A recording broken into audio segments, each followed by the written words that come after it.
Jokes ना कोई एक मच्छर ਨੂੰ ਮੁਰਗੀ ਨਾਲ ਪਿਆਰ ਹੋ ਗਿਆ ਮੱਛਰ ਤੇ ਮੁਰਗੀ ਨੇ ਪੱਪੀ ਕੀਤੀ ਤੇ ਮੱਛਰ ਬਰਡ ਫਲੂ ਤੋਂ ਮਰ ਗਿਆ ਤੇ ਮੁਰਗੀ ਡੰਗੀ ਤੋਂ ਪੁੱਛ ਕਿਉਂ क्यों क्योंकि मोहब्बत का अंजाम मौत है अच्छा नहीं लगा बिल्कुल नहीं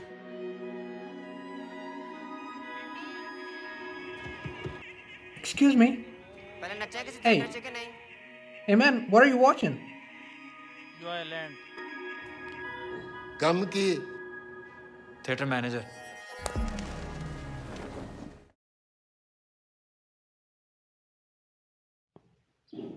So what is this Joyland? Well, for some people, it might be an amusement park or a ride, while for other, it probably is a chocolate or something else, you know what I mean. For children, it probably is a new biscuit or a candy. But thanks to this curiosity of social media, everyone now knows the name Joyland.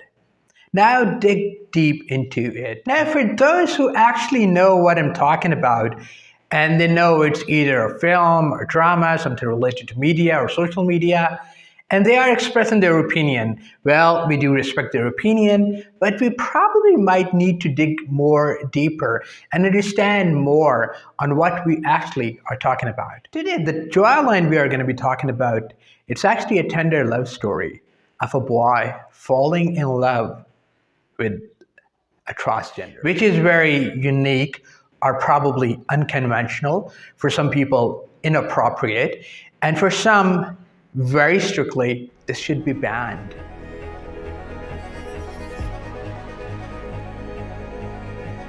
Hello.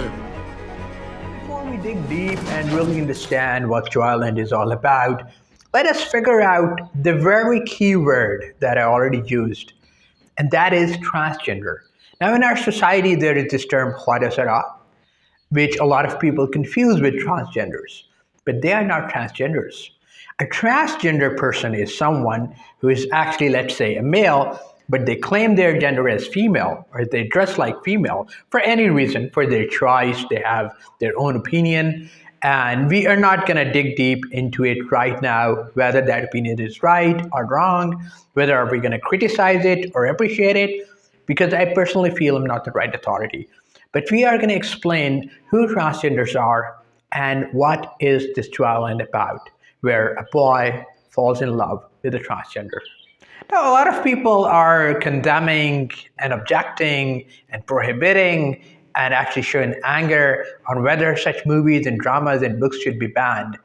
But I don't really think that is or that must be our priority for a debatable topic. What debatable is, there are certain aspects and factors, both including our religion, our society, and various others. So religiously, as we are Muslims and as per Islam, this is not only discouraged, prohibited, but it is totally unacceptable. Full stop. No debate about it. Now, talking about social aspect or social domain or social side of this, well, we know everyone condemns it, everyone refuses to accept this, everyone objects to it, and everyone expresses that they do not like it. But within our society, there are people, there are persons who are practicing it and who are involved in this. Should they not be objected? Should they not be condemned? Talking about the moral or ethical aspect of this, well, a lot of people, or at least a few, would say that probably everyone has their own opinion or their own emotions. But if someone has such emotions, we really cannot support them morally or ethically. Now comes the most important yet most ignored part, and that is biological factor to this. Well, this factor stands as broad daylight. It exists. No matter how much we are ignorant and probably objectifying this factor exists. And this is by default or been built in some people where they're attracted unintentionally to the same gender.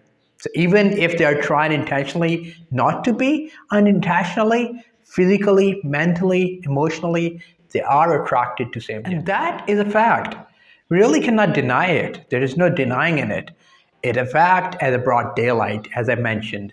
So even if they try intentionally not to be so, unintentionally, emotionally, physically, and psychologically, they are attracted to same gender. Now that we have seen what the reality is, what are the factors involved, let us discuss what actually is debatable. Are we going to just beat around the bush and talk about these instances and mere show our opinion that such movies and dramas or any such production should be banned? Or should we actually focus our intentions and debate to actually debatable and discussable topics? Well, our problem as a society is we are not addressing the elephant in the room. Well, by that I mean the debate is not whether this movie should be banned or not. The debate should be whether this practiced and how this practice should be banned. Now, the very first factor that we should discuss or debate about is, do we have a law in place in our society, in Islamic Republic of Pakistan? And if we do, are we actually implementing that? And how are we implementing that? How are we taking measures to discourage, object, ban such events and practices? Talked about the law. Now, who implements the law? Who imposes law? Obviously, state institutions.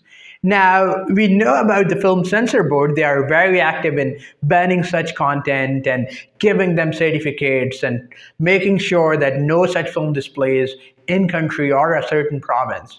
But what about other institutions?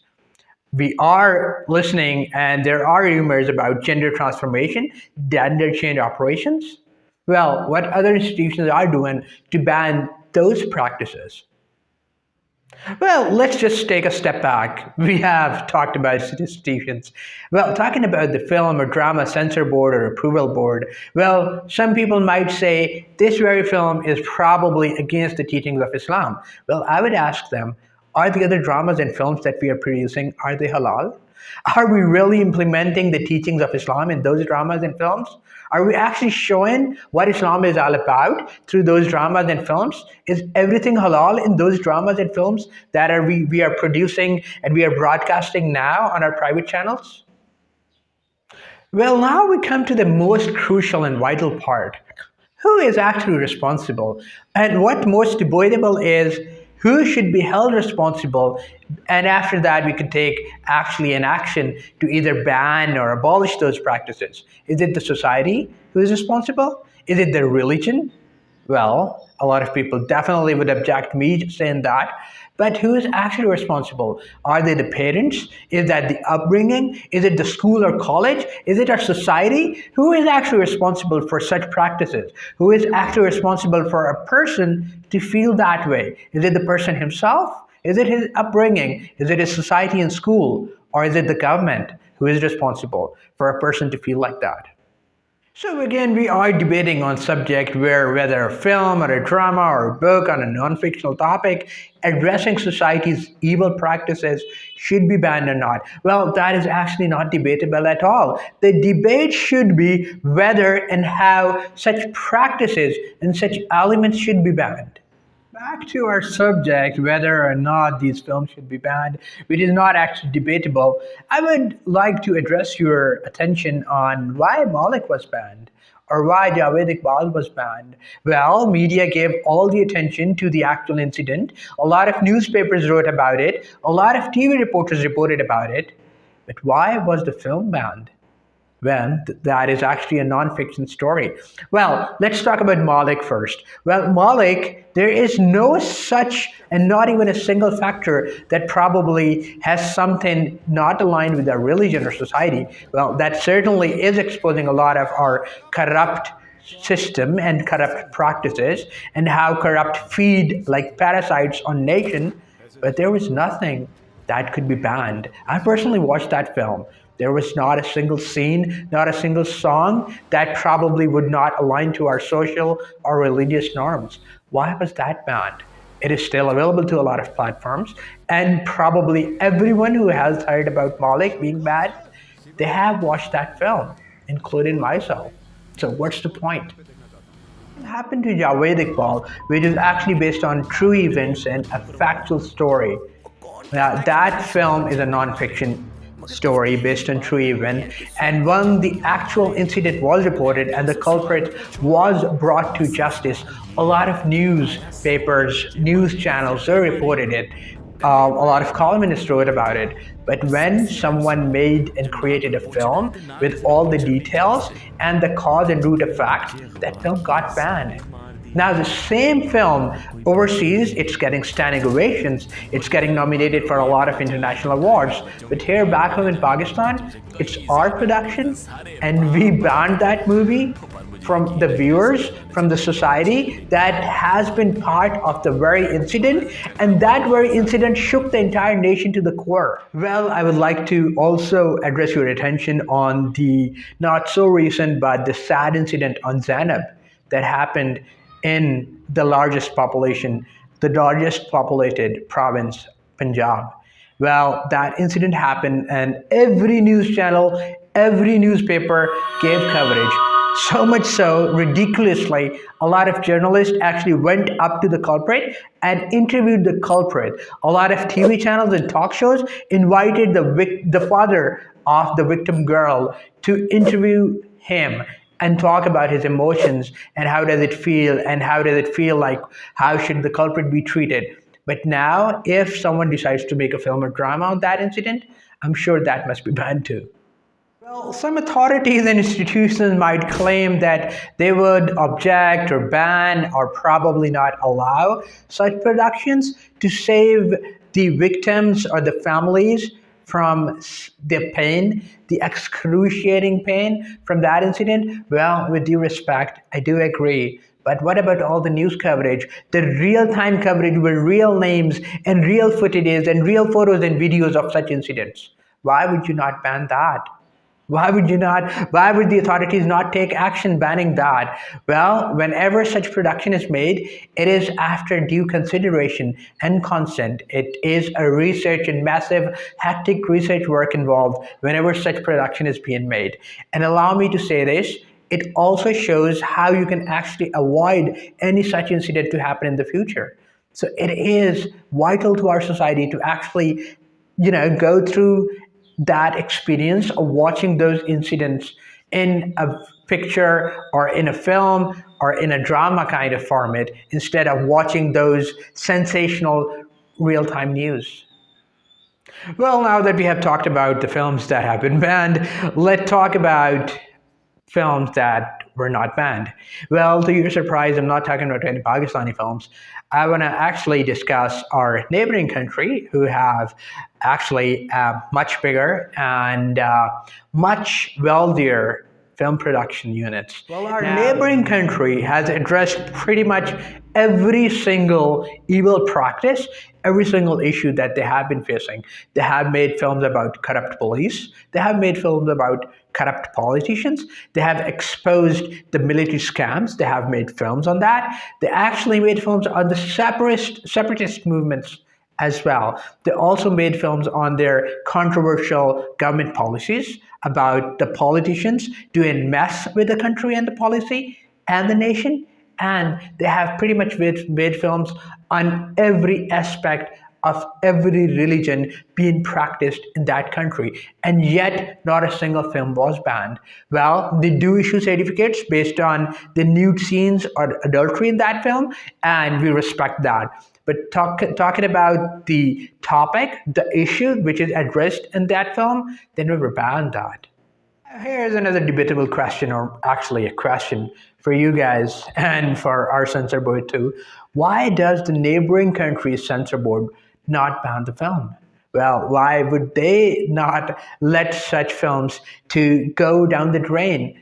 And why would they not censor such films or ban such films? Well, we probably would be thinking they're not patriots. They probably do not love their religion and faith. They probably are not proud about their bravery, about their patriotism, about their religion. They probably are not bold enough to take such steps. Well, to my understanding, what I understood so far, that institutions are there, the censor board is there, but it's not there to ban or approve films. Well, the Janta, Awam, the public decides whether to accept or boycott a certain issue. projected and presented in a particular film. The censor board would not decide whether or not to allow a film to be broadcasted, to be screened. And that film is on probably some biopic or some real time incident or some social issue. It's actually the janta, Awam, the public, who is the ultimate decision maker on whether or not that issue should be watched, addressed, or should it be boycotted. Talk about even a bigger platform. Yes, I'm talking about Hollywood. Well, you might have seen a lot of movies. We are actually going to mention those all here if you have not. So you might have watched or you will watch, well, some other nation attacking Pentagon and White House, kidnapping their president, massacring their president, probably demolishing cities like New York and Washington, and some nation or some terrorist or some vibrant group stealing their nuclear weaponry and using it for their advantage. Well, what about their censor board? Are they not concerned about their national image? Are they not concerned about the image of their bravery?